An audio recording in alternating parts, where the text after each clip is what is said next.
അമൽ ഒരു software engineer ആയിരുന്നു. 25 വയസ്സ് മാത്രമേ പ്രായമുള്ളൂ. സാലറി കിട്ടിയപ്പോൾ തന്നെ മ്യൂച്വൽ ഫണ്ടുകളെ കുറിച്ചും അതുപോലെ തന്നെ ഈ ഫ്രീഡം പർപ്പസിനെ കുറിച്ചൊക്കെ ഒരു ഐഡിയ ഉള്ളതുകൊണ്ട് മ്യൂച്വൽ ഫണ്ടിലൊക്കെ ഇൻവെസ്റ്റ് ചെയ്യാൻ വേണ്ടി തുടങ്ങി.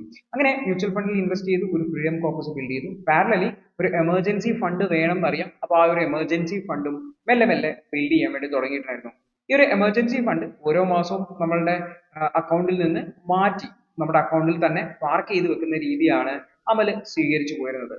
ഒരു 5-6 മാസം കഴിഞ്ഞപ്പോൾ ഒരു 50,000 രൂപയുടെ അടുത്ത്, അതായത് അദ്ദേഹത്തിന് ഒരു മാസത്തെ സാലറിക്ക് തുല്യമായിട്ടുള്ള എമർജൻസി ഫണ്ട് അമലിന് ബിൽഡ് ചെയ്യാൻ വേണ്ടി പറ്റിയിട്ടുണ്ടായിരുന്നു. അപ്പൊ അമലിന് വലിയ പ്രൗഡ് ആയിട്ടുള്ള ഒരു മൊമെന്റ് ആയിട്ടാണ് അതിനെ തോന്നിയത്.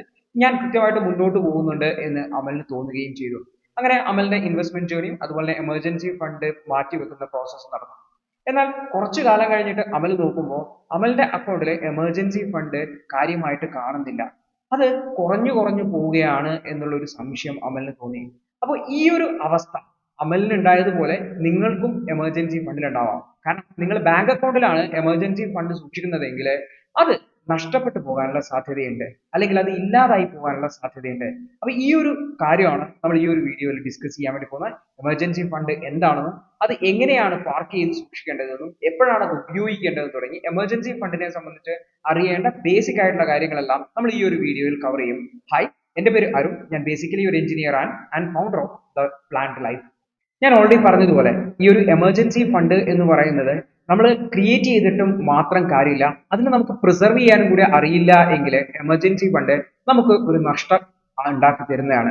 അമലിന് സംഭവിച്ചതുപോലെ എമർജൻസി ഫണ്ട് ബിൽഡ് ചെയ്യുന്നുണ്ട്, പക്ഷെ അത് നോക്കുമ്പോഴത്തേക്ക് കാണുന്നില്ല, അത് ഇറോഡായി പോകുന്ന സാഹചര്യമുണ്ട്. അപ്പൊ ഈ ഒരു പ്രശ്നത്തെയാണ് നമ്മൾ പ്രധാനമായിട്ടും അഡ്രസ് ചെയ്യാൻ വേണ്ടി പോകുന്നത്. അപ്പൊ എന്താണ് കാര്യം എന്ന് വെച്ചെങ്കിൽ നമ്മുടെ അക്കൗണ്ടിൽ സാലറി വരുന്നു, ഈ സാലറി നമ്മൾ സ്പെൻഡ് ചെയ്ത് കളയുന്നുണ്ട്. അതിന്റെ കൂടെ തന്നെ ഈ എമർജൻസി ഫണ്ട് കൂടി അതേ അക്കൗണ്ടിലോ അല്ലെങ്കിൽ മറ്റൊരു ബാങ്ക് അക്കൗണ്ടിലോ നമ്മൾ കീപ്പ് ചെയ്യുകയാണെന്നുണ്ടെങ്കിൽ അതും നമ്മൾ ഇതേപോലെ UPI പേയ്മെന്റുകൾക്കും മറ്റുമൊക്കെ ആയിട്ട് ഉപയോഗിക്കും. കാരണം ഒരു ആവശ്യം വരുമ്പോൾ നമ്മൾ ഈ ഫണ്ട് എടുത്ത് ഉപയോഗിക്കാനുള്ള സാധ്യതയുണ്ട് എന്നുള്ളതാണ്. ഇത് നമ്മൾ അറിയാതെ നടക്കുന്ന ഒരു പ്രോസസ് ആണ് എന്നുള്ളതാണ് സത്യം. കാരണം എന്റെ ലൈഫ് സ്റ്റോറി പറഞ്ഞപ്പോൾ എന്റെ അക്കൗണ്ടിൽ ഓരോ മാസവും എക്സ്പെൻസ് കഴിഞ്ഞ് 15,000 രൂപ ഉണ്ടായിരുന്നു. പക്ഷെ ഒരു 3 മാസം കഴിഞ്ഞപ്പോൾ തത്വത്തിൽ 3 മാസത്തെ 15,000 കൂടിയിട്ട് 45,000 രൂപ ഉണ്ടാവേണ്ടതായിരുന്നു. പക്ഷെ ഉണ്ടായത് 0 പൈസയാണ്. അതെങ്ങനെയാ ഉണ്ടായത്? കാരണം അത് നമ്മൾ സ്പെൻഡ് ചെയ്യാൻ വേണ്ടി തുടങ്ങി എന്നുള്ളതാണ്. ഈവൻ അമല് അതൊരു എമർജൻസി ഫണ്ട് ആണെന്ന് കരുതിയാണ് മാറ്റിവെച്ചതെങ്കിൽ പോലും അത് മെല്ലെ മെല്ലെ ഡിപ്ലീറ്റ് ആവും എന്നുള്ളതാണ്. കാരണം ഹ്യൂമൻ ബിഹേവിയർ അങ്ങനെയാണ്. നമ്മളുടെ കയ്യിലുള്ള പൈസ നമ്മൾ അറിയാതെയാണെങ്കിലും സ്പെൻഡ് ചെയ്തു പോകും എന്നുള്ള ഒരു അവസ്ഥയാണ്. അപ്പോൾ നമ്മൾക്ക് വളരെ ആക്സസിബിൾ ആയിട്ടുള്ള മണി, നമുക്ക് വളരെ എളുപ്പത്തിൽ കിട്ടുന്ന മണി നമ്മൾ വളരെ എളുപ്പത്തിൽ സ്പെൻഡ് ചെയ്യും എന്നുള്ള ഒരു കാര്യം, ആ ഒരു ബേസിക് ഹ്യൂമൻ ബിഹേവിയർ നമ്മൾ മനസ്സിലാക്കേണ്ടതായിട്ടുണ്ട്. അപ്പൊ എന്തിനാണ് ഈ ഒരു എമർജൻസി ഫണ്ട് എന്ന് നമ്മൾ മനസ്സിലാക്കണം അല്ലെ? ഇപ്പൊ എമർജൻസി ഫണ്ട് എന്ന് പറഞ്ഞു കഴിഞ്ഞാൽ നിങ്ങളുടെ എമർജൻസി സിറ്റുവേഷൻ ഹാൻഡിൽ ചെയ്യാൻ വേണ്ടിയിട്ടാണ്. ഇപ്പൊ എന്താണ് എമർജൻസി സിറ്റുവേഷൻ എന്ന് പറയുന്നത്? അതായത് നിങ്ങൾക്ക് നിങ്ങളുടെ ഇൻവെസ്റ്റ്മെന്റ് കോർപ്പസിനെ, അതായത് നിങ്ങൾ ഫ്രീഡത്തിന് വേണ്ടി ബിൽഡ് ചെയ്യുന്ന ഈ ഒരു ഇൻവെസ്റ്റ്മെന്റ് കോർപ്പസിൽ നിന്നും വിഡ്രോ ചെയ്യേണ്ട ഒരു സാഹചര്യം വരികയാണെങ്കിൽ, അത്തരത്തിലുള്ള ഒരു സാഹചര്യത്തിലൂടെ മാത്രമേ നിങ്ങൾക്ക് നിലവിലുള്ള ആ ഒരു ഫൈനാൻഷ്യൽ ഇഷ്യൂവിനെ അഡ്രസ് ചെയ്യാൻ പറ്റുള്ളൂ. അത്തരം ഒരു സാഹചര്യത്തിൽ മാത്രം ഡിപ്പെൻഡ് ചെയ്യേണ്ട ഒരു ഫണ്ടാണ് എമർജൻസി ഫണ്ട് എന്ന് പറയുന്നതായിട്ടുള്ളത്. അതായത് നിങ്ങളുടെ ഇൻവെസ്റ്റ്മെന്റ് കോർപ്പസ്, അതായത് ഫ്രീഡം കോർപ്പസിന്റെ ഒരു ഇൻഷുറൻസ് പോലെയാണ് ഈ ഒരു എമർജൻസി ഫണ്ട് ആക്ട് ചെയ്യേണ്ടതായിട്ടുള്ളത്. അല്ലാതെ നമ്മുടെ നോർമൽ ആയിട്ടുള്ള ഒരു റൂട്ടീൻ ആയിട്ടുള്ള ജീവിതത്തിലെ സാഹചര്യങ്ങൾക്ക് വേണ്ടിയിട്ടോ അല്ലെങ്കിൽ നമുക്ക് പെട്ടെന്ന് ഒരു ഫൈനാൻഷ്യൽ ആവശ്യം വരുമ്പോഴോ ഉപയോഗിക്കേണ്ടതായിട്ടുള്ള ഒരു പൈസയില്ല. അത് നമ്മൾ എങ്ങനെയാണോ സാധാരണ അറേഞ്ച് ചെയ്യുന്നത് അതുപോലെ ഉപയോഗിക്കാൻ വേണ്ടി ശ്രമിക്കുക. ഇത് നിങ്ങളുടെ ഫ്രീഡം കോർപ്പസിന് വേണ്ടിയിട്ടുള്ള പ്രൊട്ടക്ഷൻ ആണ് എന്നുള്ള കാര്യം വ്യക്തമായിട്ട് മനസ്സിലാക്കാൻ വേണ്ടി ശ്രമിക്കുക. അപ്പോൾ ഇതൊരു ഇൻവെസ്റ്റ്മെന്റ് അല്ല, പൂർത്തിയാക്കുക, ഇതൊരു ഇൻവെസ്റ്റ്മെന്റ് അല്ല, ഇത് നമുക്ക് സ്പെൻഡ് ചെയ്യാനുള്ള മണിയല്ല, ഇതൊരു പ്രൊട്ടക്ഷൻ മണിയാണ്. നിങ്ങളുടെ ഫ്രീഡം കോർപ്പസിനെ പ്രൊട്ടക്ട് ചെയ്യാനുള്ള മണിയാണ് ഇത് എന്ന് കൃത്യമായിട്ട് മനസ്സിലാക്കാൻ വേണ്ടി ശ്രമിക്കുക. എപ്പോഴാണ് ഇത് ഉപയോഗിക്കേണ്ടത്? നിങ്ങൾക്ക് വളരെ അത്യാവശ്യമായിട്ട് ഇത് ഉപയോഗിക്കും. മെഡിക്കൽ എമർജൻസി വരുവാണ്, ഉദാഹരണത്തിന് നിങ്ങൾക്ക് ഹെൽത്ത് ഇൻഷുറൻസ് ഉണ്ട്, പക്ഷെ അതിന്റെ പരിധിയിൽ പെടാത്ത ഒരു അസുഖമാണ് വന്നിരിക്കുന്നത്. അപ്പോൾ ഹോസ്പിറ്റൽ ബിൽസ് പേ ചെയ്യേണ്ടി വരും. അപ്പൊ നിങ്ങൾക്ക് ചിലപ്പോൾ നിങ്ങളുടെ ഫ്രീഡം കോർപ്പസിനെ ഡിപ്പെൻഡ് ചെയ്യേണ്ടി വരും. അപ്പൊ അതിനൊരു പ്രൊട്ടക്ഷൻ ആയിട്ട് ഇത് യൂസ് ചെയ്യാം. ഫ്രീഡം കോർപ്പസിനെ ഉപയോഗിക്കരുത്, എമർജൻസി ഫണ്ട് ഉപയോഗിക്കാം. അല്ലെങ്കിൽ നിങ്ങൾക്ക് പെട്ടെന്ന് ജോബ് ലോസ്, ഒരുപാട് ലേ ഓഫുകൾ സംഭവിക്കാറുണ്ട്. അത്തരം സാഹചര്യത്തിൽ ജോബ് ലോസ് ഉണ്ടായി. അപ്പൊ നിങ്ങൾക്ക് ജീവിത ചെലവുകൾ, പുതിയൊരു ജോലി കണ്ടെത്തുന്നവരെ, നിങ്ങൾക്ക് പുതിയ വരുമാനം വരുന്നത് വരെ നിങ്ങൾക്ക് ജീവിതം മുന്നോട്ട് കൊണ്ടുപോകേണ്ടതായിട്ടുണ്ട്. അതിനു വേണ്ടിയിട്ട് നിങ്ങൾക്ക് ഫ്രീഡം കോർപ്പസിനെ ഉപയോഗിക്കേണ്ടി വരുന്ന ഒരു സാഹചര്യം വരികയാണെങ്കിൽ അതിന് പകരമായിട്ട് എമർജൻസി ഫണ്ട് ഉപയോഗിക്കുക. അല്ലെങ്കിൽ എന്തെങ്കിലും തരത്തിലുള്ള ക്രിട്ടിക്കൽ ആയിട്ടുള്ള ഒരു നീഡ് വരുമ്പോൾ, അതായത് പെട്ടെന്ന് കാറ് തകരാറായി, അത് റിപ്പയർ ചെയ്യാൻ നമ്മുടെ കയ്യിൽ പൈസയൊന്നുമില്ല, നമുക്ക് എവിടെ നിന്നും ഫണ്ട് അറേഞ്ച് ചെയ്യാൻ പറ്റില്ല, നമ്മൾ ഫ്രീഡം കോർപ്പസിനെ തൊടുക എന്നുള്ളതാണ് നമ്മുടെ ലാസ്റ്റ് ഓപ്ഷൻ. ആ ഒരു ഓപ്ഷൻ ഉപയോഗിക്കാതെ നമ്മൾ എമർജൻസി ഫണ്ടിനെ ഉപയോഗിക്കുക എന്നുള്ളതാണ്. ഇതൊരിക്കലും ഷോപ്പിങ്ങിന് വേണ്ടിയിട്ടോ ട്രിപ്പുകൾക്ക് വേണ്ടിയിട്ടോ വെക്കേഷന് വേണ്ടിയിട്ടോ മറ്റു ഒരു തരത്തിലും, അതായത് നമുക്ക് ഒഴിവാക്കാൻ പറ്റുന്ന ഒരു കാര്യത്തിലും ഇത് ഉപയോഗിക്കരുത് എന്നുള്ളതാണ് എമർജൻസി ഫണ്ടിന്റെ ഏറ്റവും ഫണ്ടമെന്റൽ ആയിട്ടുള്ള കാര്യം. പക്ഷെ ഇതൊക്കെ നമ്മൾ തിയറി പറഞ്ഞെങ്കിലും ഇതൊന്നും നമ്മൾ ഫോളോ ചെയ്യില്ല എന്നുള്ളതാണ് സത്യം. നമ്മുടെ കയ്യിൽ പൈസ ഉണ്ടെങ്കിൽ നമ്മളത് തീർച്ചയായിട്ടും സ്പെൻഡ് ചെയ്തിരിക്കും എന്നുള്ളതാണ്. അപ്പോൾ ആദ്യം നമുക്ക് നോക്കാം എത്രയാണ് നമ്മൾ എമർജൻസി ഫണ്ട് ഡെവലപ്പ് ചെയ്തെടുക്കേണ്ടത് എന്നുള്ളത്. അത് ഓരോരോ ആൾക്കും റിസ്ക് അപ്പറ്റൈറ്റിനനുസരിച്ചാണ്. നിങ്ങൾക്ക് എത്രമാത്രം റിസ്ക് ഉണ്ട് എന്നുള്ളതാണ്. കാരണം നമ്മളൊരു ക്രിട്ടിക്കൽ സിറ്റുവേഷനിലാണല്ലോ ഇത് ഉപയോഗിക്കുന്നത്. ഇപ്പോൾ നിങ്ങൾക്കൊരു സ്റ്റേബിൾ ആയിട്ടുള്ള ജോബാണ്, നിങ്ങൾക്ക് കൃത്യമായിട്ട് സാലറി വരും, സാലറി നഷ്ടപ്പെടാനുള്ള സാധ്യത അല്ലെങ്കിൽ ജോബ് നഷ്ടപ്പെടാനുള്ള സാധ്യത വളരെ കുറവാണ് എന്നൊക്കെ ഉണ്ടെങ്കിൽ ഒരു മിനിമം ഒരു 3 മാസത്തെ സാലറി എങ്കിലും കീപ്പ് ചെയ്താൽ മതിയാവും. അപ്പൊ നിങ്ങൾക്ക് അത്യാവശ്യം എമൗണ്ട് വന്ന് അത് നിങ്ങളുടെ ഒരു പ്രൊട്ടക്ഷൻ സോഴ്സ് ആയിട്ട് ആക്ട് ചെയ്യും. ഇനി രണ്ടാമത്തെ കേസ് എന്ന് വെച്ചാൽ കുറച്ചുകൂടി മോഡറേറ്റ് റിസ്ക് ആയിട്ടുള്ള ആൾക്കാർ, അതായത് ഇപ്പൊ പ്രൈവറ്റ് സെക്ടറിലൊക്കെ വർക്ക് ചെയ്യുന്ന ആൾക്കാരാണ്. ലേ ഓഫുകളൊക്കെ ഉണ്ടാവാം. കമ്പാരേറ്റീവ്ലി സ്റ്റേബിൾ ആണ്, പക്ഷെ ലേ ഓഫുകളൊക്കെ വരുന്ന സമയത്ത് ചിലപ്പോൾ ജോലി പോകാം. അപ്പൊ നമുക്ക് ജോലി കണ്ടുപിടിക്കാൻ ഒരു 1-2 മാസത്തെ ടൈം ഒക്കെ ചിലപ്പോൾ വേണ്ടി വരും. അതുകൊണ്ട് തന്നെ ഒരു 6 മാസത്തെ സാലറി ഒക്കെ നമ്മൾ കീപ്പ് ചെയ്യുന്നത് വളരെ സേഫ് ആയി മാറും. ഒരു 3 to 6 months, മിനിമം ഒരു 3 months, മാക്സിമം ഒരു 6 monthsന്റെ സാലറി എങ്കിലും നമ്മൾ എമർജൻസി ഫണ്ടായിട്ട് കീപ്പ് ചെയ്യാൻ വേണ്ടി ശ്രമിക്കുക എന്നുള്ളതാണ്. ഇൻ കേസ് നിങ്ങളുടെ ഇൻകം വളരെ ഇറഗുലർ ആണ്, ചിലപ്പോൾ ഈ മാസം പൈസ ഉണ്ടാവും, അടുത്ത മാസം പൈസ ഉണ്ടാവില്ല, അങ്ങനെ വളരെ ഇറഗുലർ ആയിട്ടുള്ള ഒരാളാണെന്നുണ്ടെങ്കിൽ, ഉദാഹരണത്തിന് ഒരു ഫ്രീലാൻസറോ അല്ലെങ്കിൽ ഒരു ബിസിനസ് മാൻ ഒക്കെ ആണെന്നുണ്ടെങ്കിൽ, ചിലപ്പോൾ നിങ്ങൾക്ക് ഇപ്പോൾ ഒരു കോവിഡ് പോലത്തെ സാഹചര്യം വന്നു, ബിസിനസ് ഡിസ്റപ്റ്റഡ് ആയി, ചിലപ്പോൾ ഒരു 3, 4, 5 മാസത്തേക്കൊന്നും ചിലപ്പോൾ വരുമാനം ഒന്നും ഉണ്ടാവില്ല, അല്ലെങ്കിൽ ആ സമയത്ത് നിങ്ങളുടെ എക്സ്പെൻസസ് മീറ്റ് ചെയ്യാൻ വളരെയധികം ബുദ്ധിമുട്ട് വരും. അപ്പൊ ഇത്തരം സാഹചര്യങ്ങളിലൊക്കെ നമ്മൾ ഫ്രീഡം പർപ്പസിനെ എടുക്കേണ്ടതായിട്ട് വരും. ആ സിറ്റുവേഷൻ ഒഴിവാക്കാൻ വേണ്ടി നമുക്ക് എമർജൻസി ഫണ്ട് ഉപയോഗിക്കാം.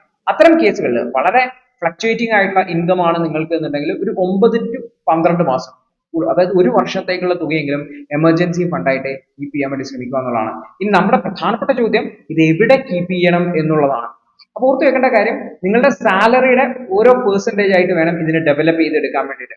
അതായത് എമർജൻസി ഫണ്ട്, ഉദാഹരണത്തിന് എന്റെ സാലറി 50,000 രൂപയാണെങ്കിൽ, സ്റ്റേബിൾ ആയിട്ടുള്ള ജോബ് ആണെങ്കിൽ 1.5 ലക്ഷം രൂപയാണ് എന്റെ എമർജൻസി ഫണ്ട് വേണ്ടത്. അതിന് ഒരു 3 മടങ്ങ്, ഇൻ കേസ് അതൊരു പ്രൈവറ്റ് സെക്ടർ ആണെങ്കിൽ 6 മടങ്ങ് എന്ന് വെച്ചാൽ 3 ലക്ഷം രൂപയാണ് വേണ്ടത്.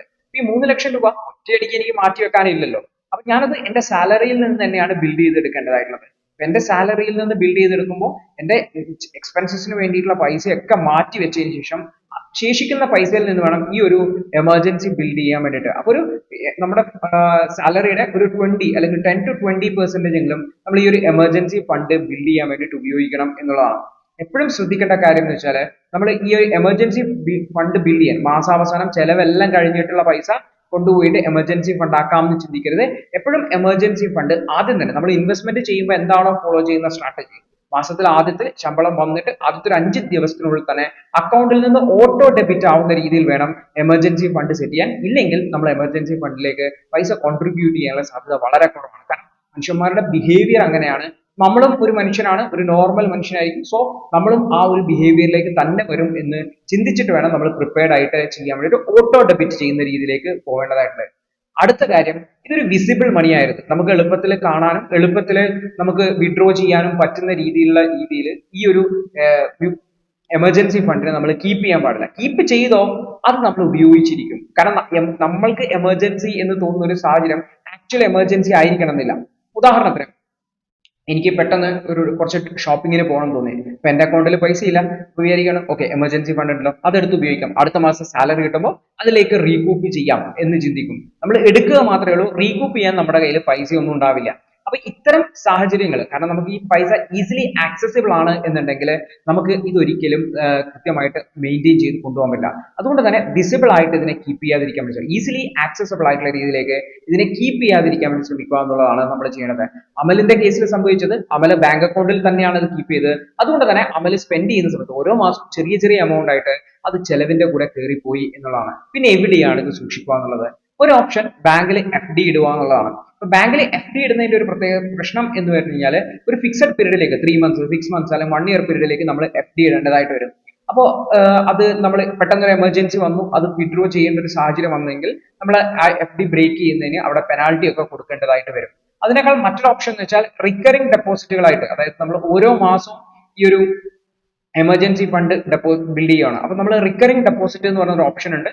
കുറച്ചുകൂടി നമ്മുടെ സേവിങ്സ് ഇൻട്രസ്റ്റിനേക്കാളും കുറച്ചുകൂടി ബെറ്റർ ആയിട്ടുള്ള ഇൻട്രസ്റ്റ് റിക്കറിംഗ് ഡെപ്പോസിറ്റിൽ കിട്ടും. അപ്പൊ റിക്കറിംഗ് ഡെപ്പോസിറ്റ് ആയിട്ട് ചെയ്യുവാണെന്നുണ്ടെങ്കിൽ നമുക്ക് എമർജൻസി ഫണ്ട് ഒരു സെപ്പറേറ്റ് ആയിട്ട് നമുക്ക് ബിൽഡ് ചെയ്തെടുക്കാൻ പറ്റും എന്നുള്ളതാണ്. പക്ഷേ ഈ ഒരു FD എന്ന് പറയുന്ന ഓപ്ഷൻ ഒരിക്കലും റെക്കമെൻഡ് ചെയ്യുന്നതല്ല. അതുപോലെ തന്നെ ബാങ്കിൽ കീപ്പ് ചെയ്യുന്നത് ഒരിക്കലും നമുക്ക് കുറച്ചുകൂടി ഈസിലി ആക്സസിബിൾ ആയിട്ടുള്ളത് കൊണ്ട് തന്നെ നമ്മൾ ഉപയോഗിക്കാനുള്ള സാധ്യത കൂടുതലാണ് എന്നുള്ളതാണ്. അപ്പൊ അടുത്ത ഓപ്ഷൻ എന്ന് വെച്ച് കഴിഞ്ഞാൽ ലിക്വിഡ് ഫണ്ടുകൾ ഉണ്ട്. അതായത് നിങ്ങൾ മ്യൂച്വൽ ഫണ്ടിലേക്ക് പോയി കഴിഞ്ഞാൽ ലിക്വിഡ് ഫണ്ടുകൾ ഉണ്ട്, അതുപോലെ തന്നെ ഡെപ്റ്റ് ഫണ്ടുകൾ ഉണ്ട്. ഈ രണ്ട് ഫണ്ടുകളുടെയും പ്രത്യേകത എന്ന് വെച്ചാൽ ഇത് മാർക്കറ്റുമായിട്ടുള്ള ലിങ്കേജ് ഭയങ്കര കുറവായിരിക്കും. അതായത് ഇതിന്റെ റിസ്ക് അപ്പറ്റൈറ്റ് എന്ന് പറഞ്ഞു കഴിഞ്ഞാൽ ലോ അല്ലെങ്കിൽ മീഡിയം. ഏറ്റവും നോർമലി ലിക്വിഡ് ഫണ്ടുകൾക്ക് അല്ലെങ്കിൽ ഡെപ്റ്റ് ഫണ്ടുകൾക്ക് ലോ റിസ്ക് അപ്പറ്റൈറ്റ് ആണ്. അതായത് സ്റ്റോക്ക് മാർക്കറ്റിന്റെ ഫ്ലക്ച്വേഷൻ അനുസരിച്ച് ഇതിൽ ഫ്ലക്ച്വേഷൻസ് ഉണ്ടാവില്ല.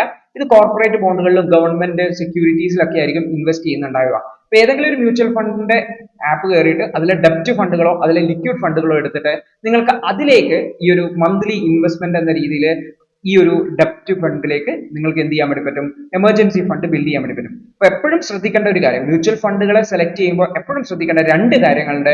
ഒന്ന് എന്ന് പറഞ്ഞു കഴിഞ്ഞാൽ അതിന്റെ എക്സ്പെൻസ് റേഷ്യോ ആണ്. അതായത് നിങ്ങൾ മ്യൂച്വൽ ഫണ്ട് യൂസ് ചെയ്യുന്ന സമയത്ത് അതിലെ ഫണ്ട് മാനേജർക്ക് അല്ലെങ്കിൽ ആ ഒരു അസറ്റ് മാനേജ്മെന്റ് കമ്പനിക്ക്, മ്യൂച്വൽ ഫണ്ട് കമ്പനിക്ക് നിങ്ങളൊരു കമ്മീഷൻ കൊടുക്കുന്നുണ്ടാവും. ബട്ട് ആ ഒരു കമ്മീഷൻ എമൗണ്ട് എത്രയാണെന്നുള്ളത് ചോദിക്കും. TER, ടോട്ടൽ എക്സ്പെൻസ് റേഷ്യോ എന്നൊക്കെയാണ് പറയുക, അല്ലെങ്കിൽ എക്സ്പെൻസ് റേഷ്യോ എന്ന് പറയും. അത് വളരെ കുറവായിട്ടുള്ള, അത് പ്രത്യേകിച്ചും ലിക്വിഡ് ഫണ്ടിനും ഡെപ്റ്റ് ഫണ്ടിനൊക്കെ വളരെ ഒരു 0.2% താഴെയൊക്കെ ആയിരിക്കും നോർമലി ഉണ്ടാവുക. അപ്പൊ എക്സ്പെൻസ് റേഷ്യോ കുറഞ്ഞ ഫണ്ട് ആയിരിക്കണം നിങ്ങൾ തിരഞ്ഞെടുക്കേണ്ടതായിട്ടുള്ളത്. രണ്ടാമത്തെ കാര്യം എന്ന് പറഞ്ഞു കഴിഞ്ഞാൽ എക്സിറ്റ് ലോഡ് നിൽ ആയിട്ടുള്ള ഫണ്ടുകൾ തിരഞ്ഞെടുക്കാൻ ശ്രമിക്കുക. എന്താ ഈ എക്സിറ്റ് ലോഡ് എന്ന് പറഞ്ഞു കഴിഞ്ഞാൽ, നിങ്ങൾ മ്യൂച്വൽ ഫണ്ടിൽ ജോയിൻ ചെയ്തിട്ട് അത് ഒരു മിനിമം പീരീഡ് കഴിയുന്നതിന് മുന്നേ നിങ്ങൾ ആ എമൗണ്ട് വിഡ്രോ ചെയ്യുകയാണെങ്കിൽ മ്യൂച്വൽ ഫണ്ട് കമ്പനി നിങ്ങളുടെ വിഡ്രോ ചെയ്യുന്ന എമൗണ്ട് ഒരു നിശ്ചിത ശതമാനം എക്സിറ്റ് ലോഡായിട്ട് അവരുടെ ഒരു പ്രോസസിംഗ് ചാർജ് പോലെ പിടിക്കും. അതൊരു 1% ഒക്കെ ആയിരിക്കും. അപ്പൊ നിങ്ങൾ എക്സിറ്റ് ലോഡ് ഉള്ള ഒരു ഫണ്ടാണ് എടുക്കുന്നതെങ്കിൽ ആ ഒരു 1%, 1.25% നിങ്ങൾ വിഡ്രോ ചെയ്യുമ്പോൾ, ഒരു എമർജൻസി സിറ്റുവേഷനിൽ വിഡ്രോ ചെയ്യുമ്പോൾ കട്ടണം. അപ്പോൾ നോർമലി ലിക്വിഡ് ഫണ്ടുകളിലും ഡെപ്റ്റ് ഫണ്ടുകളിലും നിങ്ങൾക്ക് എക്സ്പെൻസ് റേഷ്യോ വളരെ കുറഞ്ഞ 0.1% അല്ലെങ്കിൽ 0.2% എക്സ്പെൻസ് റേഷ്യോ ഉള്ള, അതേപോലെ എക്സിറ്റ് ലോഡ് നില്ലായിട്ടുള്ള ഇല്ലാത്ത ഒരുപാട് ഫണ്ടുകൾ കണ്ടെത്താൻ വേണ്ടി പറ്റും. അപ്പൊ ആ ഫണ്ടുകളിൽ നിങ്ങൾ എന്ത് ചെയ്യാൻ വേണ്ടി ശ്രമിക്കുക, മന്ത്ലി ഇൻവെസ്റ്റ് ചെയ്യുന്ന രീതിയിൽ ഈ ഒരു SIP മോഡലിൽ എമർജൻസി ഫണ്ട് ബിൽഡ് ചെയ്യാൻ വേണ്ടി ശ്രമിക്കുക എന്നുള്ളതാണ്. ഈ ലിക്വിഡ് ഫണ്ടിന്റെയും ഡെപ്റ്റ് ഫണ്ടിന്റെ ഒരു പ്രത്യേകത എന്ന് വെച്ചാൽ നിങ്ങൾക്ക് ഒരു 5%, 6% റേഞ്ചിൽ നിങ്ങൾക്ക് ആനുവൽ ഇൻട്രസ്റ്റ് കിട്ടും എന്നുള്ളതാണ്. നമ്മളുടെ ബാങ്ക് അക്കൗണ്ടിൽ കീപ്പ് ചെയ്ത് കഴിഞ്ഞാൽ നിങ്ങൾക്ക് FD യിലും 6% കിട്ടുക. ഇനി സേവിങ്സ് അക്കൗണ്ട് ആണെങ്കിൽ 2.5% ഒക്കെ കിട്ടുള്ളൂ. പക്ഷെ അതിനേക്കാൾ ബെറ്റർ ആയിട്ടുള്ള റിട്ടേൺ കിട്ടും, റിസ്ക് കുറവാണ്. ഇതിന്റെ ഒരു പ്രത്യേകത എന്ന് വെച്ചാൽ ഈ ഒരു മ്യൂച്വൽ ഫണ്ടിൽ ആയതുകൊണ്ട് തന്നെ നമുക്ക് ഈസിലി ആക്സസിബിൾ അല്ല. അതായത് നമ്മൾ മ്യൂച്വൽ ഫണ്ട് ആപ്പിൽ നമ്മൾ റിക്വസ്റ്റ് ചെയ്ത് കഴിഞ്ഞാൽ 2-3 ദിവസം കഴിഞ്ഞതിന് ശേഷം മാത്രമേ ആ ഫണ്ട് നമ്മുടെ അക്കൗണ്ടിലേക്ക് ക്രെഡിറ്റ് ആവുള്ളൂ. വേറെ 1 to 3 ഡേയ്സിന്റെ ഒരു ഗ്യാപ്പ് ഉള്ളതുകൊണ്ട് തന്നെ നമ്മുടെ ഇമ്പൾസീവ് സ്പെൻഡിങ്ങിന് ഒന്നും തന്നെ, അത് പെട്ടെന്ന് കണ്ടു ലാപ്ടോപ്പ് ഒന്ന് കംപ്ലൈന്റ് ഉണ്ടാവുന്ന ഒരു പുതിയ ലാപ്ടോപ്പ് വാങ്ങിയേക്കാം എന്ന് കരുതി എമർജൻസി ഫണ്ട് എടുത്ത് പുതിയ ലാപ്ടോപ്പ് വാങ്ങുന്ന സാഹചര്യം ഉണ്ടാവില്ല. FD ബാങ്കിലാണെങ്കിൽ നമ്മളത് വേഗത്തിൽ ചെയ്യാനുള്ള സാധ്യതയുണ്ട്. പ്രത്യേകിച്ചും FD അല്ലെങ്കിൽ റിക്കറിംഗ് ഡെപ്പോസിറ്റ് ഒക്കെ ആണെങ്കിൽ നമുക്കിപ്പോൾ മൊബൈൽ ആപ്പ് വഴി തന്നെ അത് ബ്രേക്ക് ചെയ്യാനുള്ള ഓപ്ഷൻ ഉണ്ട്. അത്തരത്തിലൊക്കെ നമ്മൾ വേണമെങ്കിൽ ഇന്ന് ബ്രേക്ക് ചെയ്തിട്ട് ഇന്ന് ഉച്ചക്ക് തന്നെ വാങ്ങാം. ഇമ്പൾസീവ് ആയിട്ടുള്ള സ്പെൻഡിങ്ങിന് ഒരിക്കലും ഇത് ഉപയോഗിക്കുന്നില്ല എന്ന് ഉറപ്പുവരുത്താൻ വേണ്ടി പറ്റും. അപ്പോൾ ലിക്വിഡ് ഫണ്ടുകളോ ഡെപ്റ്റ് ഫണ്ടുകളാണ് ബെസ്റ്റ് ആയിട്ട് ഓപ്ഷൻ എന്നുള്ളത്. നമ്മൾ ഇവിടെ എന്താ ചെയ്യുന്നത്, നമ്മളുടെ പൈസയെ തന്നെ നമ്മൾ നമ്മുടെ കൈ അകലത്തിലല്ലാതെ മാറ്റി നിർത്തുകയാണ് ചെയ്യുന്നത്. അത് നമ്മുടെ ഹ്യൂമൻ ബിഹേവിയർ, നമ്മുടെ ഒരു മനുഷ്യന്മാരുടെ ബേസിക് ബിഹേവിയറിനെ നമ്മൾ മനസ്സിലാക്കി നമ്മളൊരു പ്രൊട്ടക്ഷൻ എടുക്കുകയാണ് ചെയ്യുന്നത്. അപ്പൊ നമുക്ക് ലെസ് ഇമ്പൾസ് ഉണ്ടാക്കുക, കുറച്ചുകൂടി ഡിസിപ്ലിൻ ആയിട്ട് നോക്കുക, കുറച്ചുകൂടി സെക്യൂർ ആയിട്ട് ഇരിക്കുക എന്നുള്ളതാണ്. നമ്മളുടെ കയ്യിലുള്ള എമർജൻസി ഫണ്ടിനെ കുറച്ച് ദൂരത്തായിട്ട് പാർക്ക് ചെയ്യുക. അത് നമുക്ക് നൽകേണ്ടത് ഒരു ആശ്വാസമാണ്, ഒരു കംഫർട്ട് ആണ്, ഒരു കോൺഫിഡൻസ് ആണ്. ഒരിക്കലും ഇമ്പൾസീവ് സ്പെൻഡിങ്ങിനുള്ള ഒരു വഴിയല്ല എന്ന് കൂടി ഓർത്തു വെക്കേണ്ടതാണ്. ഓർത്ത് വെക്കേണ്ട കാര്യം എന്ന് വെച്ചാൽ എമർജൻസി ഫണ്ട് ഒരിക്കലും ഒരു ഇൻവെസ്റ്റ്മെന്റ് ആയിട്ട് കണക്കൂട്ടരുത്. നിങ്ങളുടെ ഇൻവെസ്റ്റ്മെന്റിന്റെ ഭാഗമല്ല എമർജൻസി ഫണ്ട് എന്ന് ഓർക്കുക. എമർജൻസി ഫണ്ട് എന്ന് പറയുന്നത് ഇൻവെസ്റ്റ്മെന്റിന്റെ ഒരു സെക്യൂരിറ്റി ആയിട്ട്, ഒരു സേഫ്റ്റിക്ക് വേണ്ടി ആക്ട് ചെയ്യുന്നതാണ് എന്ന് ഓർക്കുക. ഈ ഒരു മിനിമം എമർജൻസി ഫണ്ട് ബിൽഡ് ചെയ്തിട്ട് നമുക്ക് ആ മിനിമം എമർജൻസി ഫണ്ട് ആയതിനു ശേഷം ആ എമൗണ്ട്, അതായത് അതിലേക്ക് നമ്മൾ ഓരോ മാസം ഇടുന്ന എമൗണ്ട് നമുക്ക് പിന്നെ എന്ത് ചെയ്യാം, പിന്നെ നമ്മുടെ ഇൻവെസ്റ്റ്മെന്റിലേക്ക് മാറ്റാൻ വേണ്ടി ആ ഒരു മിനിമം എമർജൻസി ഫണ്ട് നമ്മൾ ഇതേപോലെ ഒരു ഡെപ്റ്റ് ഫണ്ടിലോ ലിക്വിഡ് ഫണ്ടിലോ കീപ്പ് ചെയ്ത് മുന്നോട്ട് പോവുക എന്നുള്ളതാണ്. അപ്പോൾ എമർജൻസി ഫണ്ട് എന്താണ്, അതിന്റെ ആവശ്യകത എന്താണ്, ഇത് എപ്പോഴാണ് സൂക്ഷിക്കേണ്ടത് അല്ലെങ്കിൽ എപ്പോഴാണ് ഉപയോഗിക്കേണ്ടത് എന്നൊക്കെ സംബന്ധിച്ച് കൃത്യമായിട്ടുള്ള ഒരു ഐഡിയ കിട്ടിയിട്ടുണ്ടാവുന്ന ആയിരിക്കും. ഇൻ കേസ് നിങ്ങൾ നിങ്ങളുടെ എമർജൻസി ഫണ്ട് നിങ്ങളുടെ ബാങ്ക് അക്കൗണ്ടിലാണ് സൂക്ഷിക്കുന്നതെങ്കിൽ അത് എത്രയും വേഗം ഒരു ഡെപ്റ്റ് ഫണ്ടിലേക്കോ ലിക്വിഡ് ഫണ്ടിലേക്കോ മാറ്റുന്നതായിരിക്കും അത് കൃത്യമായിട്ടുണ്ട് എന്ന് ഉറപ്പുവരുത്താൻ വേണ്ടിയിട്ട് ഏറ്റവും ബെസ്റ്റ് ആയിട്ടുള്ള ഓപ്ഷൻ. അപ്പൊ ഇതിനുവേണ്ടി കൃത്യമായിട്ടുള്ള ഒരു പ്ലാനിങ് ചെയ്യുക. നിങ്ങൾ ഫിനാൻഷ്യൽ ഫ്രീഡത്തിനെ കുറിച്ച് അല്ലെങ്കിൽ ആ ഒരു ഫ്രീഡം എന്ന് പറയുന്ന പോയിന്റിലേക്കുള്ള പ്ലാനിങ് നടത്തുമ്പോൾ തന്നെ എമർജൻസി ഫണ്ട് ബിൽഡ് ചെയ്തിട്ടുണ്ടാവണം. ഇല്ലെങ്കിൽ ഈ ഒരു പ്ലാനിങ്ങിന് ഫ്യൂച്ചറിലേക്ക് വേണ്ടി നിങ്ങൾ ബിൽഡ് ചെയ്ത കോപ്പസിനെ ഒരു എമർജൻസി സിറ്റുവേഷൻ വരുമ്പോൾ നിങ്ങൾ വിഡ്രോ ചെയ്തിട്ട് നിങ്ങൾ 3-4 വർഷം പിറകിലോട്ട് 3-4 വർഷം ഇൻവെസ്റ്റ് ചെയ്ത പൈസ ഒറ്റയടിക്ക് പോകുന്ന ഒരു സാഹചര്യത്തിലേക്ക് പോകുന്നതാണ്. അപ്പോൾ നാളെ നമുക്ക് ആ ഒരു ഫ്രീഡം എന്ന് പറയുന്ന പോയിന്റിലേക്ക് എത്തണം എന്നുണ്ടെങ്കിൽ വളരെ ക്രിട്ടിക്കൽ ആണ് ഫ്രീഡത്തിന് വേണ്ടി ഇൻവെസ്റ്റ് ചെയ്യുക എന്നുള്ളത്. അതേപോലെ തന്നെ ഇതിനെ പ്രൊട്ടക്ട് ചെയ്യാൻ വേണ്ടിയിട്ട് ഒരു എമർജൻസി ഫണ്ട് ബിൽഡ് ചെയ്യുക എന്നുള്ളത്. അപ്പോൾ ഈ ഒരു പ്ലാനിങ് എന്ന് പറയുന്നത് എത്രമാത്രം ക്രിട്ടിക്കൽ ആണെന്ന് ഞാൻ പല പ്രാവശ്യം നിങ്ങളോട് പറഞ്ഞു കഴിഞ്ഞു.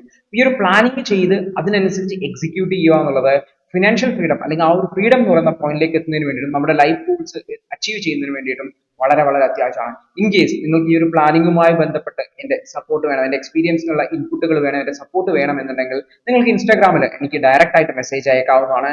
ദ പ്ലാൻഡ് ലൈഫ് എന്നാണ് പേജിന്റെ പേര്. അതിനെ ഫോളോ ചെയ്ത് എനിക്ക് ഡയറക്റ്റ് മെസ്സേജ് അയച്ചു കഴിഞ്ഞാൽ ഞാൻ തീർച്ചയായിട്ടും റിപ്ലൈ ചെയ്യുന്നതായിരിക്കും.